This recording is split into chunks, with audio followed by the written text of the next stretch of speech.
നമ്മുടെ വീഡിയോയിലേക്ക് സ്വാഗതം. നമ്മൾ അടിപൊളി സാമ്പാർ ഉണ്ടാക്കുന്ന ഒരു വീഡിയോ ആണ് നമ്മൾ കാണിക്കുന്നത്. അതിൽ നമ്മൾ അരമണിക്കൂർ കൊണ്ട് ഉണ്ടാക്കുന്ന ഒരു സാമ്പാറാണ്. അതിൽ പരിപ്പ് നമ്മൾ ആദ്യം വേവിക്കുന്നു. അതിൽ പരിപ്പിൽ നമ്മൾ മുളക് പൊടി, മഞ്ഞൾപ്പൊടി, സാമ്പാർ പൊടി, മല്ലിപ്പൊടി, ഉപ്പൊക്കെ ഇട്ട് നന്നായി 5-6 വിസിലൊന്ന് ഓഫ് ചെയ്യുന്നു. എന്നിട്ട് അതിലേക്ക് കഷ്ണങ്ങളായിട്ടുള്ള നമ്മളെല്ലാ സാമ്പാറിലേക്ക് നമ്മൾ നിർബന്ധമായിട്ട് ചേർക്കേണ്ടതാണ് മുരിങ്ങക്കായ, ക്യാരറ്റ്, കുമ്പളം, പിന്നെ അങ്ങനെ അത് നിർബന്ധമായിട്ട് വേണം. പിന്നെ ചേർത്തിട്ടുള്ളത് വെണ്ടയ്ക്ക, പിന്നെ അങ്ങനത്തെ സവാള, അങ്ങനത്തെ പച്ചക്കറികൾ നമ്മൾ ചേർക്കുന്നു. അത് ആദ്യം വേവുള്ളത് നമ്മൾ പരിപ്പ് വെന്ത ഉടനെ അതിലിട്ടിട്ട് 4 വിസിൽ വന്നിട്ട് വേവിക്കുന്നു.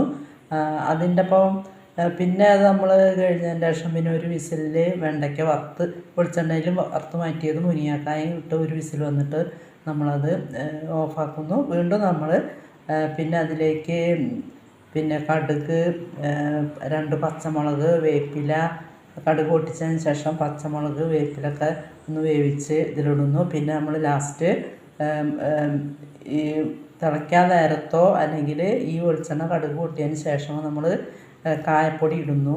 ഇപ്പോൾ നമ്മൾ ഉപയോഗിച്ചുള്ള എൽജി കായാണ്, നല്ല ടേസ്റ്റുള്ള കായാണ്. ആ കായപ്പൊടി ചേർക്കുന്നു. അങ്ങനെ വളരെ ടേസ്റ്റ് രുചികരമായിട്ടുള്ളൊരു സാമ്പാറാണ് നിങ്ങൾ ഈ കാണുന്നത്. ഇത് നമുക്ക് ചപ്പാത്തിയിലേക്ക് ഉപയോഗിക്കാം, ചോറിലേക്ക് ഒരു പപ്പടം മതി നമുക്ക് ഈ സാമ്പാർ കൂട്ടിയിട്ട് കഴിക്കാൻ. പിന്നെ നമുക്ക് പിന്നെ പത്തിരി, പുട്ട് എന്നിവയിലേക്ക് പലഹാരങ്ങളിലേക്ക് ഉപയോഗിക്കാം. അപ്പോൾ നമ്മൾ ഈ സാമ്പാർ നമ്മൾ ഇപ്പോൾ വലിയ ഹോട്ടലിലൊക്കെ പോയി കഴിഞ്ഞാൽ, പ്രത്യേകിച്ച് ഗുരുവായൂരൊക്കെ പോയി കഴിഞ്ഞാൽ അവിടുത്തെ വെജിറ്റേറിയൻ ഹോട്ടലൊക്കെ കയറി കഴിഞ്ഞാൽ നമ്മൾ വളരെ ടേസ്റ്റാണ്. പിന്നെ ഇതിൽ നമ്മൾ തേങ്ങ വറുത്തരച്ച് ചേർത്തിട്ടുണ്ട്.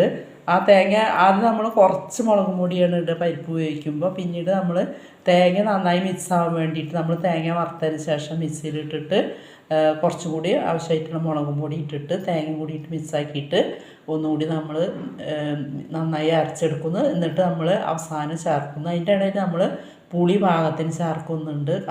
ഈ തേങ്ങ ചേർക്കുന്ന സമയത്ത് തന്നെ പുളി ചേർക്കുന്നുണ്ട്. പാകത്തിന് ഉപ്പും എല്ലാം ഇട്ട് വറവിട്ട് കായപ്പൊടി ഇട്ട് മല്ലിപ്പൊടി, മുളക് പൊടി, സാമ്പാർ പൊടി ഇതെല്ലാം ചേർത്ത് വളരെ രുചികരമായ ഒരു സാമ്പാറാണ് നമ്മൾ ഉണ്ടാക്കിയിട്ടുള്ളത്.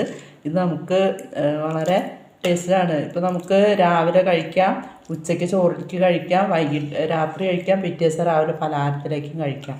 അപ്പോൾ വളരെ ടേസ്റ്റി രുചികരമായ സാമ്പാറാണ് നമ്മൾ ഉണ്ടാക്കിയിട്ടുള്ളത്. നമുക്കൊന്നത് രുചിച്ച് നോക്കാം. വളരെ ടേസ്റ്റിയാണ് സാമ്പാർ. അപ്പോൾ ഇതേ രീതിയിൽ എല്ലാവരും സാമ്പാർ ഉണ്ടാക്കി വെക്കുക. നമുക്ക് അടുത്ത വീഡിയോയുമായി അടുത്ത ദിവസം വരാം. അതുവരെ എല്ലാവർക്കും ടാറ്റ, ബൈ ബൈ.